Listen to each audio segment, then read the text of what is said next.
Hello and welcome to our Facebook Live today.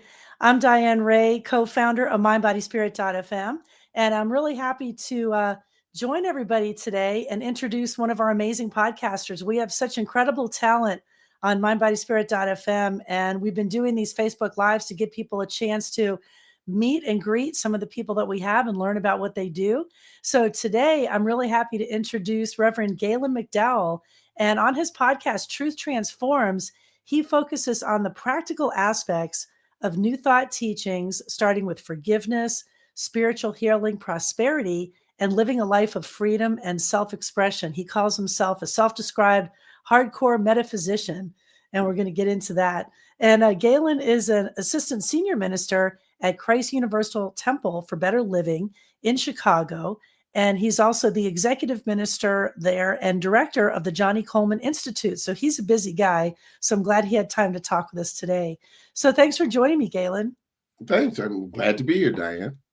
Well, I'm glad you could share your podcast and some of your teachings. And we've been, working together since Unity Days, and you've amassed like quite an amazing catalog of teachings on your podcast. And people will be happy to know you've got like 500 episodes, to go back and listen to. So you share some amazing work. And so, first of all, for people who aren't familiar, with you and your teachings, tell us a little bit about what would be your description of a New Thought metaphysician.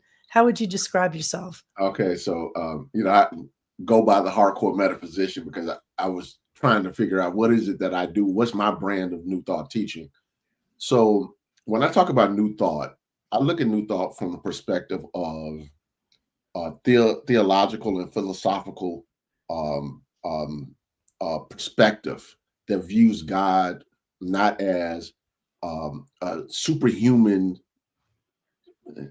human-like figure up there somewhere, but as the very ultimate reality that expresses through and as creation, not necessarily from a pantheism perspective, from more like panentheism, which is all is in God. But what makes New Thought unique is we believe that God's nature or will is absolute good. That's one. Two, we believe that all human beings are divine expressions of that one presence, one power, one life, one love that we call God. So I often like to tell people that we teach that there's something radically right about you, instead of saying that there's something wrong about you and we have the remedy and we're going to fix you. We come from the standpoint that if you are an individualized expression of God, the Bible would say the image and likeness of God, that means that you have God qualities that have to be discovered, uncovered, and then taught to demonstrate. So we believe that when you teach spiritual principles, in other words, if God is this ultimate reality, then how do I express this good in my life in a real practical way, as peace of mind, as health and body, as love in my life, as prosperity in my affairs? And we do that through teaching that there's power in and value in the way we think. There's power and value in thought. Therefore, as we learn how to work with our own consciousness through God as divine law, which is another aspect, we can demonstrate or manifest that which we have an understanding of, a knowing or a realization of. That's a very long answer for a very short question, but It that's makes how I would sense. define it. Well, it was so refreshing to hear some of these philosophies. When I first started working with Unity, I came from a Catholic background, and it was so refreshing to hear that you're not a horrible person. You know, God is there for all of us, Mhm. and it kind of dispels a lot of the teachings that people are brought up with. I mean, do you find when you're working with people that they're, when they hear some of this, it's like a relief to them? Yes, for some people, there's resistance, and for some people, it's a relief. The relief is when people say, "I knew that it was more to this God understanding, or Jesus, or the Bible, or whatever their religious background might be, than what was presented to me." And then they hear somebody like me, they hear my podcast, and it feels as though they're drinking clear, fresh water for the very first time in their lives, to where they feel as though that there's not something wrong with them because they had doubts, or even more so, questions. Because often when you start asking the why questions, people who want to keep you within a certain frame of thinking will dismiss your questions and say, "Oh, you just don't have faith, or you just don't believe," or or even worse, they'll project evil on you, or the devil got you, or whatever it might be. Versus, I have questions about what we understand to be God. I have questions about the role of humanity and the role of creation and why things are taught the way they're taught. What I try to tell people is this: it's okay to have a new thought about God. It's okay to have a new thought about yourself. It's okay to have a new thought about life, because when you start opening yourself up to a realization that maybe God's wholeness does exist in me, and if that's true, what are the ramifications of that belief?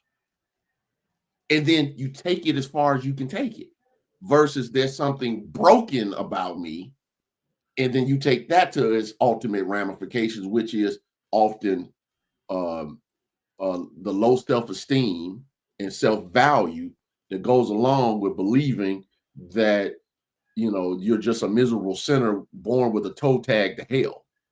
Right.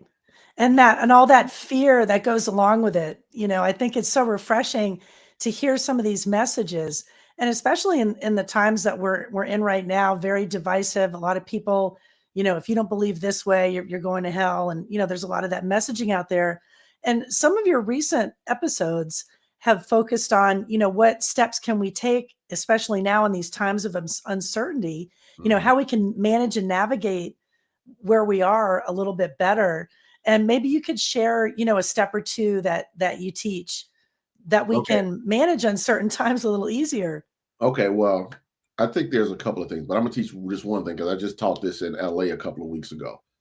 Something that I've been using at the local church for a while. I call it the manifestation formula. And it's basically revelation plus realization equals manifestation. Now, why is this important? When I talk to people, and I've been in full-time ministry since 2001, part-time since 1996 or 97. So I've been doing this for 29 years. There are people who will often say to me, and I'm sure you hear it too, Diane, I know Spirit told me, or I know God told me, I know I caught a vision. How come it's not showing up? So what I tell people simply is this: just because you got a revelation does not mean that revelation goes directly to manifestation. You can get a higher vision of yourself. You can get the dream of the business or the goal or whatever that might be, but you still have to develop a realization of it. The revelation is the aha moment. That's the idea. In the old cartoons, that's the light bulb moment. The realization is the knowing. The realization is the understanding. The realization is what's firm in consciousness, both in the as clarity and conviction in your conscious and subconscious mind. As Emmett Fox would say, there is no such thing as undemonstrated understanding. And he would say that to basically say that that which is understood demonstrates itself. It's the same thing as realization. So you don't go from revelation to manifestation, you go from realization to manifestation. What's real to you in your soul? What is not only clear in your soul, but you have conviction, you have strong feeling, you have strong belief, you have an attachment to it, to where I would call it your positive obsession. That creates and works with universal law, as Reverend Ike would say, feeling gets the blessing. So if you have goals that you're working on right now, and you're working in this divisive times, and you're saying, okay, how can I demonstrate what I want to demonstrate when the government is doing this and the societies are doing this and people are fighting about this, that, and the other? What I tell people simply is this: that what my teacher, my spiritual mother, the Reverend Dr. Johnny Coleman, told her congregation for years. Nothing and no one can keep you away from yours. Nothing and no one can keep from you what is yours by right of consciousness. I stand on that. See, you break it down. That makes sense. Very, very, it's practical and what you can apply to your life today, Yes. to not get distracted. Mm-hmm. That's why you're the GOAT. That's what Marcellus Womack says. You're the hardcore metaphysics GOAT. Thanks, Marcellus. he means that in the best way, the GOAT. I love that term. That's greatest of all time for those yes. who might not be familiar with that terminology. But it's so good to remember just what you're saying, even things that are going on in my own life and experience. And then sometimes you just get caught up in the, the fear, the, oh, woe is me, type of spiraling, Right. And so to remember those things, it's so great. Now, I wanted to talk a little bit about some of the people that you featured on your show. Mm-hmm. You've done some great series, so you like to delve into things and kind of, pick them apart and put your spin and your teachings on it. Some people that you've shared their work, Neville Goddard, who a lot of people may not know who he is. I didn't know until, a few years ago. You recently were teaching Your Faith is Your Fortune. Mm-hmm. Also Dr. Wayne Dyer, who I've worked with, closely, was a great teacher to me. And also Abraham Hicks. And some people might think, well, why would a minister talk about Abraham Hicks? Wouldn't that be, craziness or Mm-hmm. wouldn't mesh? I mean, what did you particularly like about Abraham Hicks' teachings that kind of gelled with how you were thinking?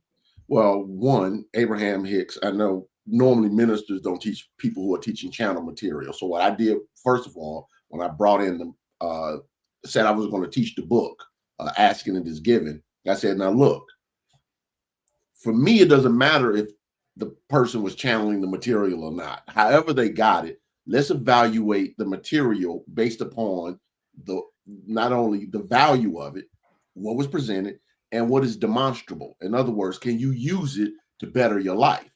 I felt as though through reading Esther Hicks and Abraham, as she says, channeling through her, that the material matched what I understood to be metaphysical principles that were in alignment with New Thought, especially around the law of attraction, the power of thought, visualization, imagination, universal law.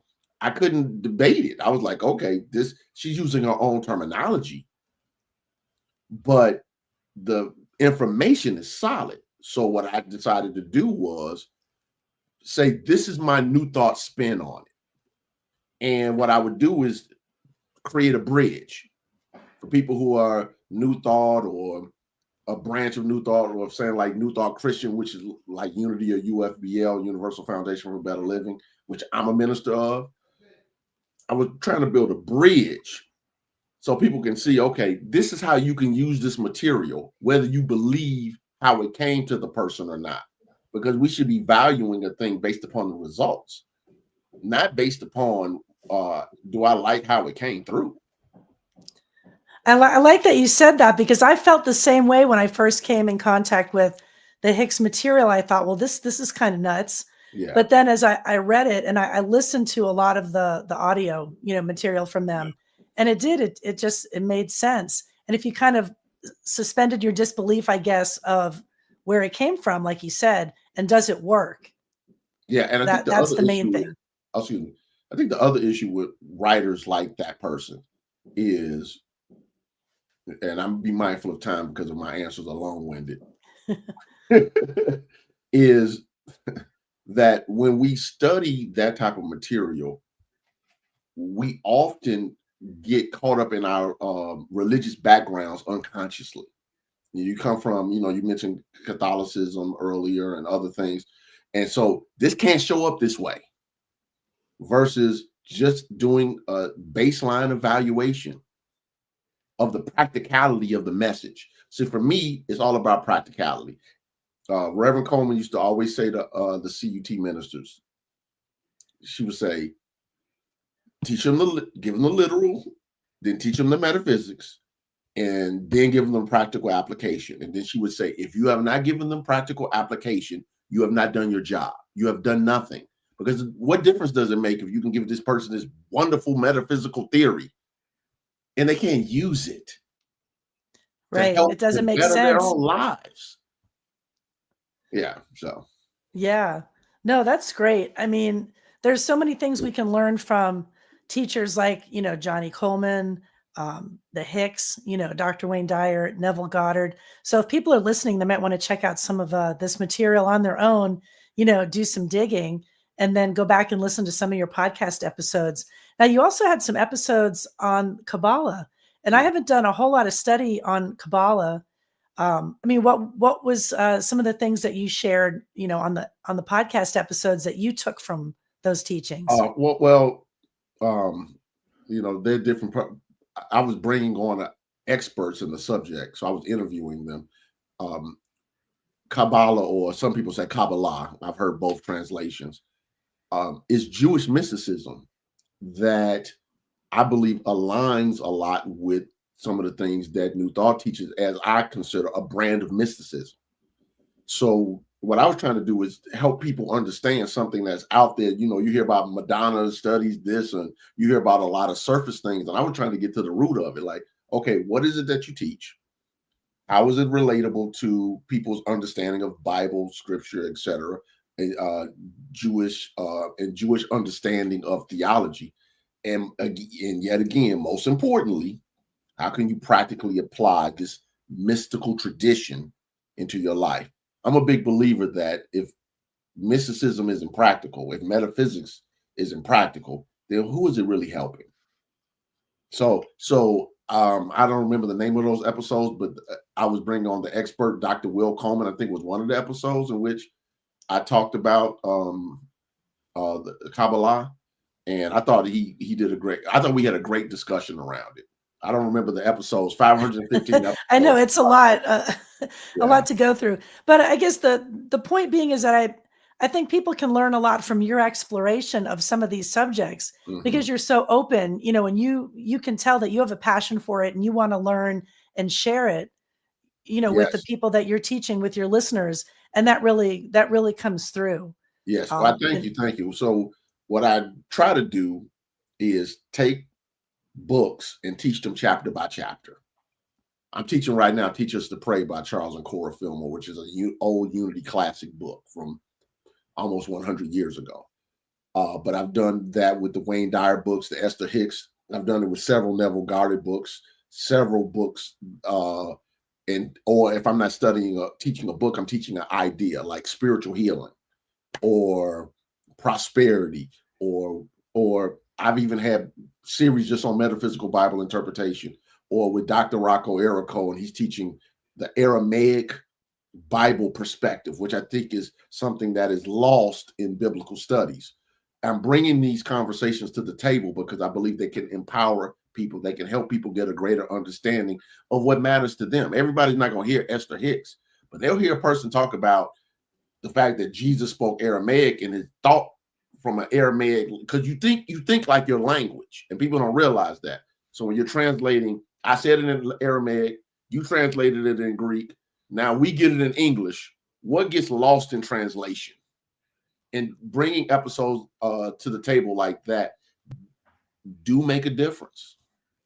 yeah, that's fascinating. I didn't never thought of it that way, but I'll that's send you true. the episode. I'll send you the episode where you can listen to him talk I about will. the 7 keys to understanding the Bible from a Near Eastern perspective. It's Yeah, fascinating. Absolutely that's fascinating. amazing. Yes. Well, you mentioned prosperity, and I just wanted to touch on that because, of course, we all want prosperity and abundance in our lives, and sometimes we think the world is against us rather than being in an abundant universe.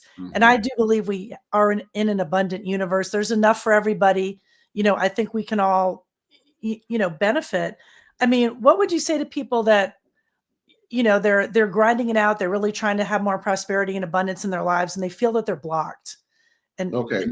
you've been writing some great stuff about this recently too, and I want to share that with people. Okay. So yeah, definitely. So what I would say to people, first of all, when a person feels as though they're blocked, I often start with what are they holding on to that they need to release? Because I believe that we were created to function a particular way. but we interfere with the flow. It's like the proverbial standing on the hose and waiting for the water to come out of the hose. So when I hear people talk about being blocked, the first thing I actually go to is I start talking about forgiveness, because the forgiveness might not be for somebody else. A lot of times it's for self-forgiveness. What do I need to release that I'm holding against myself? How am I kicking myself in the behind? What am I holding against myself? Then we get into the mamas and the daddies and the exes and all this other stuff, what they should have or shouldn't have done. Because I believe that forgiveness is the liquid plumber of the soul, that it gets rid of the debris so that the sink can flow and function the way it was designed. Now, I believe that we were designed to prosper.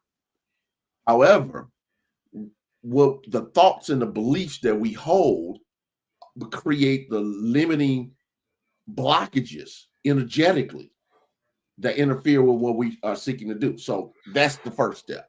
The second step would then be to get people just to get present to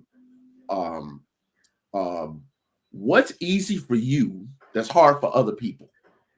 See, we often don't look at ourselves as people that are gifted. But when you start having a conversation about things are easy for me in this particular area, I'm going to give an example. My maternal grandmother was an exceptional seamstress and cook. She can make clothes without measuring people to the centimeter. I didn't realize that was difficult because I saw my grandmother do it my whole childhood.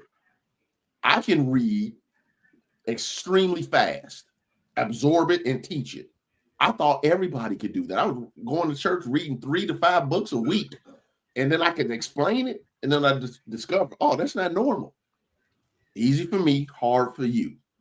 That is your giftedness that if you cultivate can make a way for prosperity. That's 2. 3, and then I'm going to leave it at 3 because for time's sake, because I could go 3. What I would say then is what's going on with your inner conversation? Okay. Neil Donald Walsh, the famous author of Conversations with God series of books, wrote, somebody's going to condition your mind. It might as well be you. So my question is, what type of intentional, that's the key word, intentional conditioning are you doing for your mind? What are you reading? What are you listening to? What are you watching? What systems have you put in place to positively, constructively, spiritually, and whatever else you need, construct the consciousness that you design? So I tell people, this dude you see, I built this dude. He didn't exist before. And the way he was built was one pamphlet, one booklet, one book, one sermon, one class, one audio tape. Back then I had cassettes and CDs at a time because I was trying to get an understanding and a knowing. Now, what are you trying to understand? What are you trying to know? And what are you trying to do? And put your energy all into that. You cannot learn how to swim by only putting your feet in the water. People want something, but they're not willing to go all in for what it is they say they desire. So what I'm saying to you, the listeners today, is this: full immersion. If you want to break through, ask yourself this one simple question: when was the last time I went 100% for something I really desired? And be honest, right?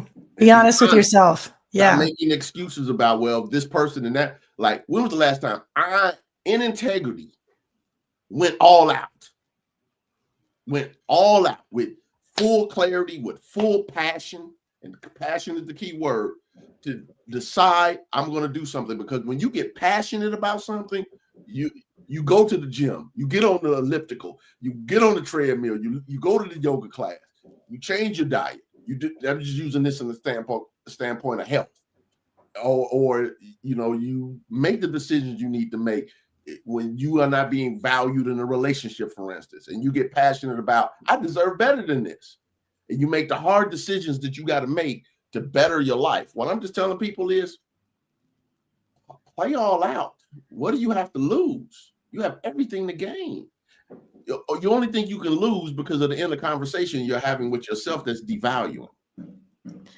We're our biggest enemies. Apparently, we're the ones that are doing it. And I'm not putting saying up that these other people don't do things. What I right. am saying is they can't be the loudest voice in your head. Putting those blocks up. Some people you need to get away from. That's true. Boundaries. That's another thing. Yes. I mean, we'll have to have you back on to share some more of these lessons. But I do want to send people over to our website, mindbodyspirit.fm. Our articles. We did a post, one where we're touching on prosperity, and it's kind of a list of affirmations there that people can read and really just sit with. Read this over a little bit and start making those changes to your thought processes. Yes, and I brought it if you want me to read it. I don't know if you want me yeah, to maybe you can read a little bit of it. Okay, I'll just read the first paragraph. It's called I See My Prosperity. I see my prosperity. I see God's divine abundance all around me. Everywhere I look, I behold God's magnificent creation. I'm honored to be God's image and likeness that gets to enjoy all of God's prosperity. My mind is filled with thoughts of plenty. I consistently slow down to think about how God is blessing me with prosperity in every form. I think about prosperity. I feel prosperous. I speak prosperously. I act prosperously. I embody prosperity. That's the first of the 4 paragraphs. So go to the site and read it. Act as if, and yes. just start changing those thought processes. Get yourself out of the rut that you're in, that you don't deserve it. You're not good enough. You can't be prosperous, or we're in a planet of lack, because I don't believe that at all. Right. And thank you so much for sharing this. I urge people to go and get the podcast, start following if you're not listening to Truth Transforms with Reverend Gaylon McDowell. And thanks for joining me today. And make sure you check us out at mindbodyspirit.fm. Thank you.